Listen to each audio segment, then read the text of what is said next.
parole est à Monsieur Vincent Trébuchet pour le groupe UDR.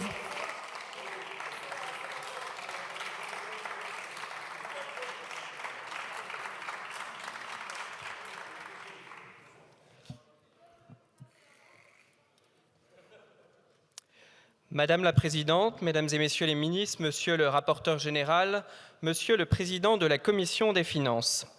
Je dirais la vérité aux Français. Voilà ce que le Premier ministre, le 1er octobre dernier, disait dans sa déclaration de politique générale. Vous supporterez donc, messieurs les ministres, que comme représentants des Français, j'use de la même franchise à votre égard. À la lecture du projet de loi de finances 2025 présenté à l'Assemblée nationale, le groupe UDR met solennellement en doute votre sincérité, votre autorité et votre capacité à gouverner. Votre sincérité d'abord. Le Haut Conseil des finances publiques, dans son avis de 38 pages rendu le 8 octobre, certifie que, contrairement à ce que vous voulez faire croire aux Français, l'effort budgétaire que vous allez leur imposer repose à 70% sur des hausses d'impôts, soit 30 milliards d'euros, et seulement à 30%, 12 milliards d'euros, sur une réduction de la dépense publique. Le Haut Conseil révèle qu'en vous fondant sur un scénario tendanciel des dépenses totalement arbitraires et en faisant passer certaines hausses d'impôts pour des réductions de dépenses publiques, vous maquillez la réalité de l'effort budgétaire imposé aux Français. En réalité, c'est bien un budget confiscatoire que vous présentez. En ponctionnant les plus fragiles à travers la hausse des taxes sur l'électricité et le report de l'indexation des retraites, en grevant la compétitivité de nos entreprises par l'alourdissement considérable des charges qui pèsent sur elles et sur le coût du travail, en sacralisant enfin une écologie punitive qui, non contente d'avoir mis à genoux notre secteur énergétique, accélère le naufrage de notre industrie automobile. Rien sur la contribution au budget de l'Union européenne dont nul en France ne comprend l'usage. Rien sur le coût exorbitant de l'immigration, quand seuls 10% des nouveaux entrants viennent avec un visa de travail. Rien sur la démultiplication d'agences, d'administrations diverses qui ne font qu'entraver la création de richesses dans ce pays. À ce jour, malgré nos relances, vous n'avez apporté aucune réponse au Haut Conseil des finances publiques. Cela, messieurs les ministres, s'apparente à de la dissimulation. Il est vrai que vos prédécesseurs vous ont montré l'exemple. En 2023, Madame Borne et Monsieur Le Maire ont caché aux Français le dérapage budgétaire de 16 milliards d'euros dont le Trésor public les avait alertés depuis le mois de juillet 2023. En 2024, Gabriel Attal, parfaitement conscient de la situation, choisit de reconduire le ministre de l'économie. Même cause, mêmes effets. Le dérapage budgétaire l'année suivante sera de 1,5 point de PIB, 50 milliards d'euros, là encore dissimulé aux Français à l'approche des élections européennes. Le groupe UDR a été le premier à demander une commission d'enquête sur ce qu'on peut bien appeler une escroquerie budgétaire en bande organisée. Des escrocs d'un genre particulier. Ils n'ont volé personne directement, plus grave, ils ont ruiné la France et les Français.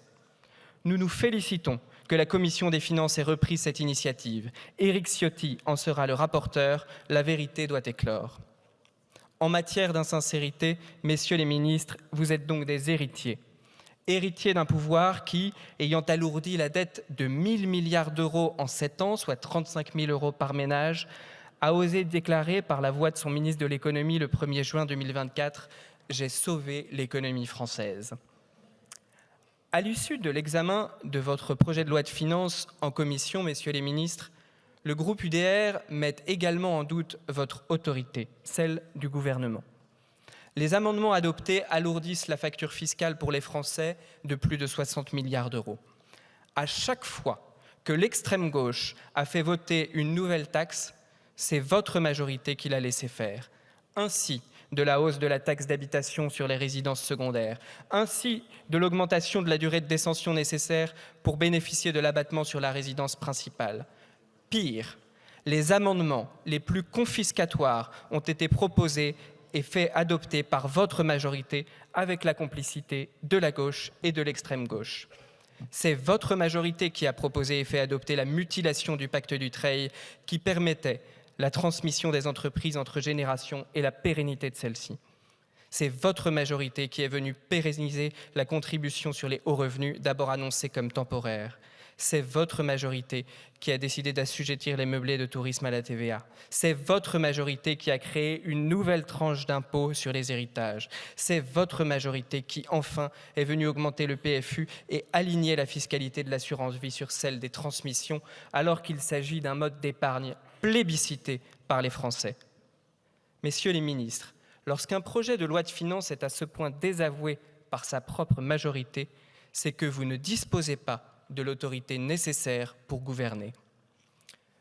Face à ce concours l'épine fiscale sur le dos des Français qui nous a vu discuter, tenez-vous bien, nouvelle lubie des insoumis, d'une taxe sur l'eau touristique, seule l'union des droites est parvenue à obtenir des victoires fiscales pour les Français. Suppression de l'augmentation de la taxe sur l'électricité, suppression de la taxation supplémentaire des chaudières à gaz, suppression des nouveaux malus automobiles.